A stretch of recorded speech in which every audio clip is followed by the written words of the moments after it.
merci de choisir Al-Oula pour vous informer. Tout de suite le sommaire de votre journal. Sa Majesté le roi Mohamed VI a procédé aujourd'hui à l'arrondissement Hussein, préfecture de Salé, à l'inauguration de l'hôpital préfectoral Prince Moulay Abdallah. Les détails dès le début de ce journal.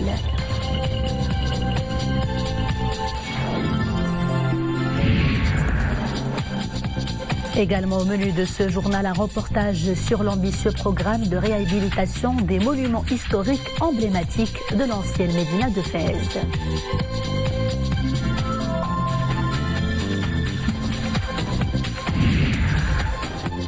La Direction générale de la Sûreté nationale célèbre aujourd'hui son 62e anniversaire, une célébration à un moment où elle est plus que jamais orientée vers la concrétisation du principe de proximité en tant que police citoyenne.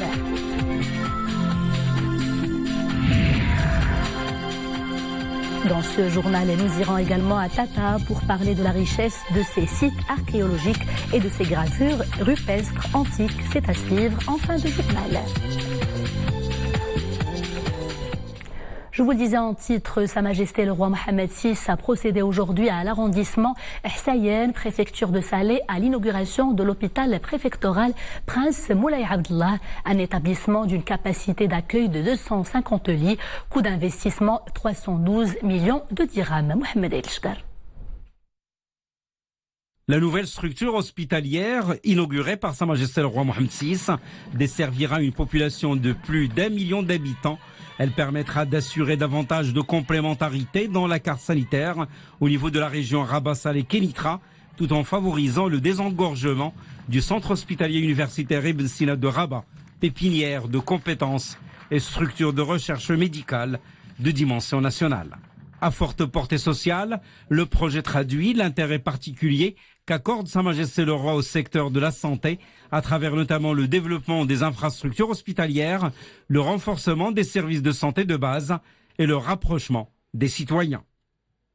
C'est un hôpital de 250 lits qui va nous permettre d'étoffer l'offre de soins au niveau de Salé, au niveau de la région, de constituer un terrain de stage également pour les étudiants, pour les médecins résidents, pour toutes les personnes formées dans les sciences de la santé et va améliorer le niveau des prestations, la qualité des prestations vis-à-vis du citoyen, à travers l'accueil et à travers également la prise en charge pour les différentes maladies et différents actes chirurgicaux qui seront réalisés dans cet hôpital.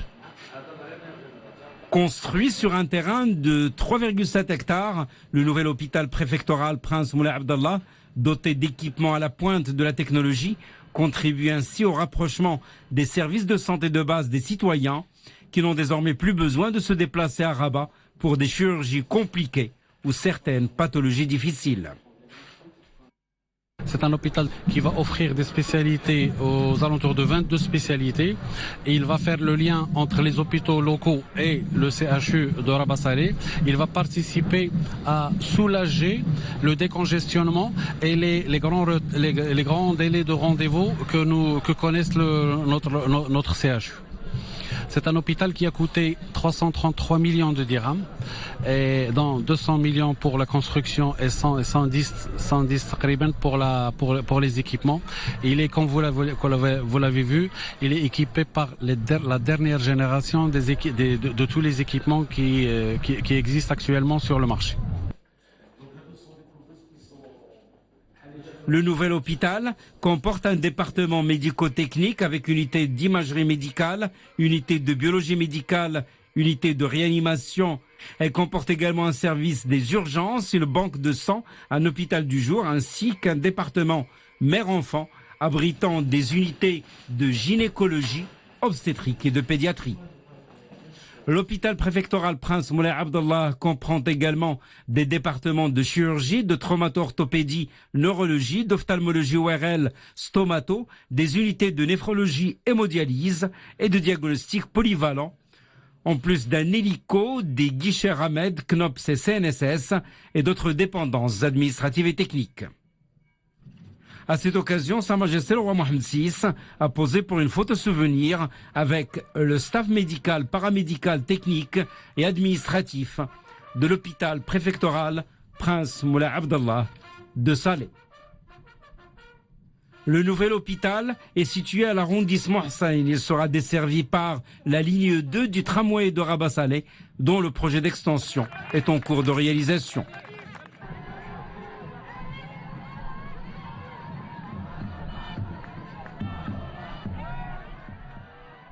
Et nous vous reparlons aujourd'hui de cette nouvelle impulsion donnée par Sa Majesté le roi Mohammed VI en début de semaine à l'attractivité socio-économique et à la vocation touristique des anciennes Médinas de Rabat, Casablanca, Marrakech et Fès. La ville de Fès, par exemple, a bénéficié de la haute sollicitude royale à travers la réalisation des programmes de restauration des monuments historiques et le traitement des bâtiments menaçant ruine également. Des programmes qui ont notamment concerné des médressas, des fondouks, des ponts, des tanneries et des borges. Nabila Koumimi, Yassine Maazi et Mohamed El Shkar. Fès, la capitale spirituelle du royaume. Une ville millénaire, une cité de patrimoine universel. Plus de 2200 édifices menaçant ruine dans l'ancienne Médina ont déjà bénéficié de programmes de réhabilitation au profit de pas moins de 1600 personnes, artisans, commerçants, étudiants des écoles et médersas. Dans la ville de Fès, qui avait déjà bénéficié d'un programme de restauration de 27 monuments historiques avec l'intervention sur le bâtiment sans ruine. Un second programme qui a démarré l'année dernière qui concerne l'amélioration des conditions d'accessibilité à la Médina, notamment à travers l'aménagement de 8 parkings avec une capacité de 3600 places, l'aménagement de la voirie et des paysages urbains et notamment l'adressage et la mise en place d'un système d'audio-guide et de guidage touristique au profit de la population et au profit des visiteurs de la Médina de Fès, dont essentiellement les étrangers. Le programme complémentaire pour la valorisation de l'ancienne Médina de Fès s'étend sur la période de 2018-2023. Il porte sur la réhabilitation de 39 sites historiques, foundouk, ateliers, souks et de 10 mosquées et écoles coraniques. Quand on parle par exemple de l'horloge hydraulique qui va refonctionner, ce qui est très important comme point d'attraction des curiosités des touristes et des habitants. Quand on parle du répartiteur d'eau de Boujoud qui va devenir un petit musée de l'eau, et ainsi de même pour des norias qui vont encore surélever l'eau pour pouvoir la distribuer sur les parties hautes. Le programme de réhabilitation couvrira également 37 lieux sanitaires, dont 30 fontaines, 15 sites en ruine qui seront réhabilités en équipement de proximité et enfin Dar el-Makina. Monument édifié par Moulay Hassan Ier au milieu du 19e siècle pour servir comme une manufacture d'armement. Aujourd'hui, elle va être restaurée et elle va servir comme un lieu de rayonnement de la ville de Fès sur le plan culturel et sur le plan d'animation. Des programmes ambitieux de réhabilitation et de valorisation sous l'impulsion de Sa Majesté le roi Mohammed VI. Des programmes qui font du Maroc l'un des rares pays au monde à œuvrer à préserver son patrimoine et à lui redonner vie. La Direction générale de la Sûreté nationale célèbre ce mercredi 16 mai son 62e anniversaire. Une célébration à un moment où elle est plus que jamais orientée vers la concrétisation du principe de proximité en tant que police citoyenne, et cela à travers une approche participative qui repose essentiellement sur une meilleure gouvernance et sur l'adaptation aux besoins réels du public en matière de sécurité. Boubkar Bergabret. Depuis son institution au lendemain de l'indépendance en 1956 par le regretté souverain Feu Sa Majesté Mohammed V, la Sûreté nationale, fidèle à ses missions omniprésentes sur le terrain, intervenant avec célérité et efficacité, célèbre son 62e anniversaire à un moment où elle s'est résolument orientée plus que jamais vers la concrétisation du principe de proximité en tant que police citoyenne. Investie de la noble mission du maintien de l'ordre public et de la protection de la vie et des biens des citoyens, la DGSN assure pleinement ce rôle dans un champ aussi vaste que périlleux, allant de la sécurité des personnes, des biens et des institutions à la protection du pays de la menace extérieure et du terrorisme, en passant par la lutte contre la criminalité organisée transnationale, la grande délinquance et le trafic de drogue. La proximité reste donc un des grands axes de la stratégie des forces de l'ordre. Plusieurs initiatives ont ainsi été élaborées, la redynamisation du centre de relations téléphoniques 19 dans le but de pouvoir répondre rapidement aux attentes des citoyens. À noter également la création de nouveaux centres de commandement et de coordination pour améliorer l'efficacité et la célérité de leurs interventions. Il s'agit aussi de la mise en place de nouvelles équipes et brigades spécialisées et de groupes de prévention et d'anticipation, brigades centrales et régionales de renseignement, de recherche et d'intervention. La DGSN poursuit ses efforts visant la consécration des mesures de moralisation et de gouvernance guidées par les hautes instructions royales, corrélant responsabilité et reddition des comptes. Visite de travail au Maroc du ministre espagnol des Affaires étrangères Alfonso Dastis, qui a eu des entretiens d'abord avec le chef du gouvernement Saad El Hathmani. Les entretiens ont porté sur le renforcement des relations bilatérales et sur des questions régionales importantes, notamment la situation en Libye et le partenariat en Afrique. Le ministre espagnol des Affaires étrangères Alfonso Dastis a eu également des entretiens avec le chef de la diplomatie marocaine Nassar Bourita, qui a salué le rôle constructif joué par l'Espagne dans la recherche d'une solution politique à la question du Sahara marocain. Il a salué que la seule initiative sur la table est le plan marocain d'autonomie. C'est pour cela que le Maroc, a-t-il expliqué, insiste pour que le tour de table du processus reflète les véritables acteurs pour qu'il puisse être fructueux. Le Maroc condamne avec force les tirs de l'armée israélienne contre les participants à des manifestations pacifiques le long de la frontière avec la bande de Gaza. Le ministre des Affaires étrangères et de la coopération internationale, Nassar Bourita, a indiqué aujourd'hui, lors d'un point de presse avec son homologue espagnol Alfonso Dastis, que le Maroc, je cite, condamne vigoureusement l'utilisation excessive de la force contre des civils palestiniens désarmés, réaffirme son rejet total de ce comportement dangereux, contraire au droit international, et appelle au calme et à la fin des pratiques d'escalade inacceptables qui ne font qu'empirer la situation. Concernant le transfert de l'ambassade américaine à Al-Quds, Nassar Bourita a rappelé le message adressé par Sa Majesté le roi Mohammed VI, président du comité Al-Quds, au président de l'État de Palestine, M. Mahmoud Abbas. Message où le souverain a réaffirmé son rejet de cette démarche unilatérale contraire au droit international. Une démarche contraire également aux résolutions du Conseil de sécurité, et réitérer l'engagement ferme du Maroc à continuer à œuvrer avec l'administration américaine en vue d'adopter une position équilibrée susceptible de relancer le processus de paix entre Palestiniens et Israéliens, à ne ménager aucun effort pour la mobilisation de la communauté internationale pour que triomphent les droits légitimes du peuple palestinien à l'établissement de son État indépendant avec Al-Quds Est comme capitale, et à poursuivre la forte et constante solidarité du royaume avec le peuple palestinien frère pour la défense de sa force juste, notamment en ce qui concerne la ville sainte d'Al-Quds. Le bain de sang perpétré avant-hier dans la bande de Gaza et le transfert de l'ambassade américaine à Al-Quds suscite également une forte mobilisation de la Ligue arabe. Son conseil tiendra d'ailleurs demain au Caire une session extraordinaire, et au niveau des ministres des Affaires étrangères. Cette réunion, qui intervient sur la demande de l'Arabie saoudite, présidente en exercice du sommet arabe, sera, je cite, l'occasion de prendre une position arabe, une position unifiée contre les crimes dont est victime le peuple palestinien. La déclaration émane du secrétaire général adjoint de la Ligue arabe, Hussam Zaki. Les violences ont repris de plus belle en Irak. Un nouvel attentat suicide a été perpétré aujourd'hui dans la capitale Bagdad. Bilan 8 morts et des dizaines de blessés. L'attaque est survenue lorsqu'un kamikaze a déclenché sa ceinture d'explosifs au milieu d'une foule rassemblée pour des funérailles. Les forces de sécurité irakiennes bouclent désormais le lieu du drame. L'attaque n'a pas encore été revendiquée.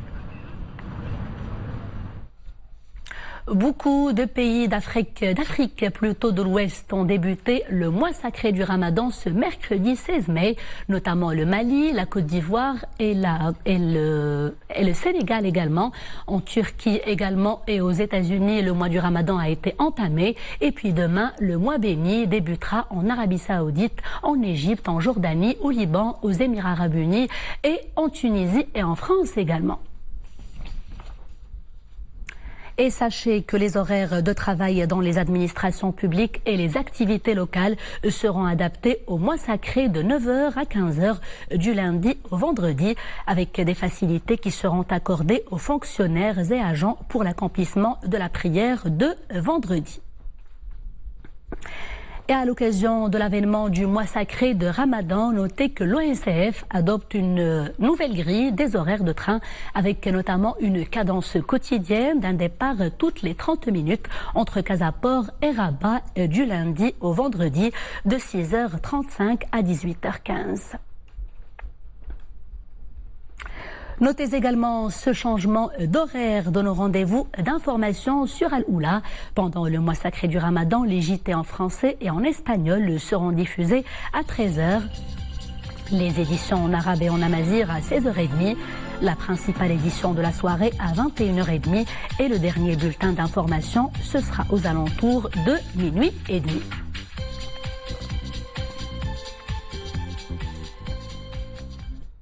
Donc notre JT en français, ce sera tous les jours à 13h. Et comme nous avons l'habitude de le faire durant le mois sacré de Ramadan, nous programmons comme série pour ce mois béni des reportages intitulés Royaume du Maroc, Oméo. Omélo plutôt. Il s'agira de saluer à la fois la politique hydraulique du Maroc, mais également de relever toutes les dimensions spirituelles et les traditions liées à cette denrée précieuse qu'est l'eau.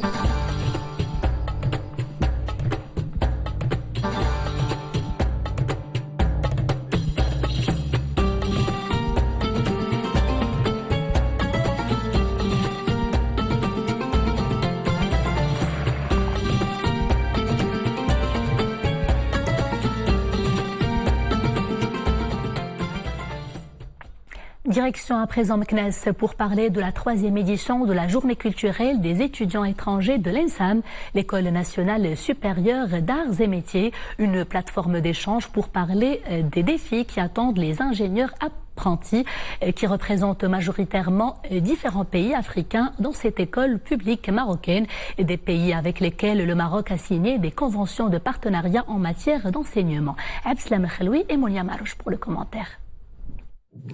Ils sont nombreux à poursuivre leurs études au Maroc. Ces étudiants subsahariens bénéficient des accords de coopération avec le Royaume et reçoivent un enseignement qualifié dans toutes les disciplines.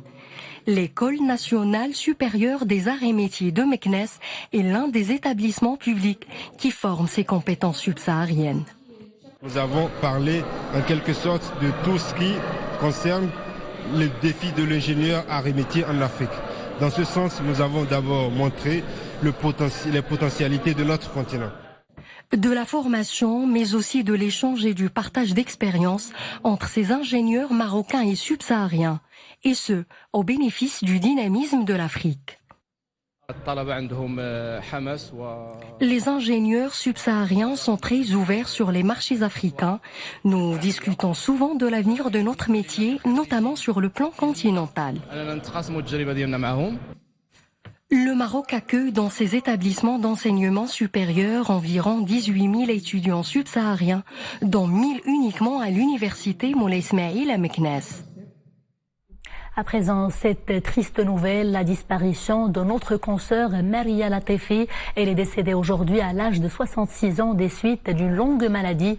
Feu Maria Latefi a occupé le poste de directrice de la chaîne éducative Al-Rabia depuis son lancement en 2005 jusqu'à 2017. La défunte a eu un parcours professionnel exceptionnel avec des émissions à caractère culturel et éducatif, notamment à Telfaz Al-Madrasiya et Namadij sur 2M. Ces obsèques ont eu lieu aujourd'hui après la prière d'Al-Assar au cimetière Chouhada de Rabat.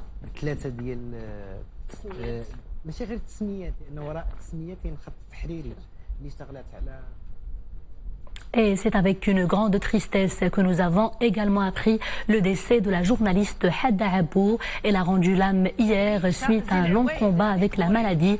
La défunte, qui fut l'une des voix emblématiques de la radio nationale Amazigh, avait reçu plusieurs distinctions, notamment le Grand Prix de la presse nationale. Durant sa carrière, Feu Hadda Abou a fait preuve d'abnégation, d'engagement et de dévouement.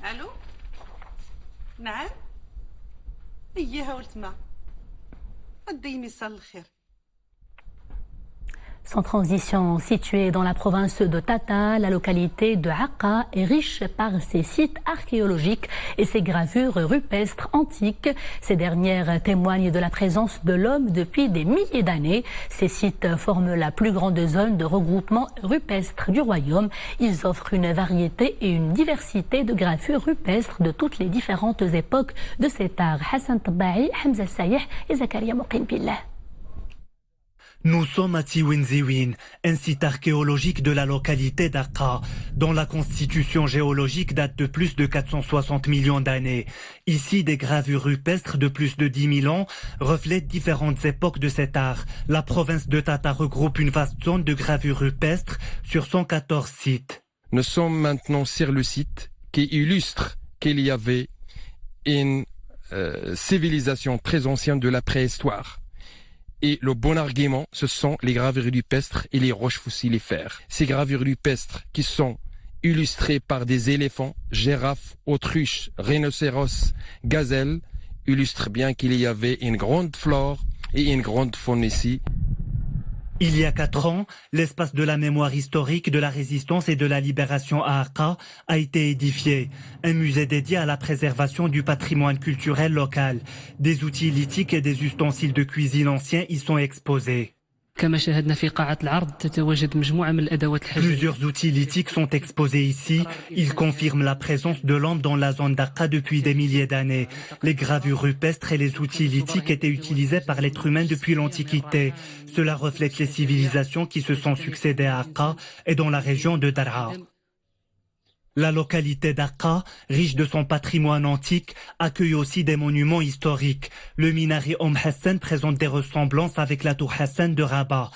Un autre minaret de la mosquée Rahala est un joyau architectural caractérisé par des similitudes avec la Koutoubia de Marrakech. Ces sites attestent du rôle important de la province de Tata dans l'histoire. Ces 2 monuments, parmi tant d'autres, reflètent la richesse historique, religieuse et civilisationnelle, ainsi que l'identité marocaine authentique. Plusieurs monuments sont restaurés afin de revaloriser ces édifices. Avec leurs atouts culturels, ces zones revêtent un caractère historique exceptionnel, en tant que trait d'union entre le nord et le sud du royaume. Partant du rôle constitutionnel des walis des régions dans l'application de la loi et le contrôle légal de la gestion des conseils des régions, sachez que le wali de la région, Gelmim Wednoun, a adressé au ministre de l'Intérieur un rapport détaillé qui a été suivi par la décision du ministre de l'Intérieur de suspendre le conseil de la région Gelmim Wednoun avec désignation d'une commission, une commission qui sera chargée de la gestion des affaires courantes. Voilà donc, c'est la fin de ce journal. Merci de l'avoir suivi. L'information sera de retour à 21h en compagnie de Mohsin Qaïs et ce sera en langue arabe cette fois-ci. Agréable soirée sur Al-Oula.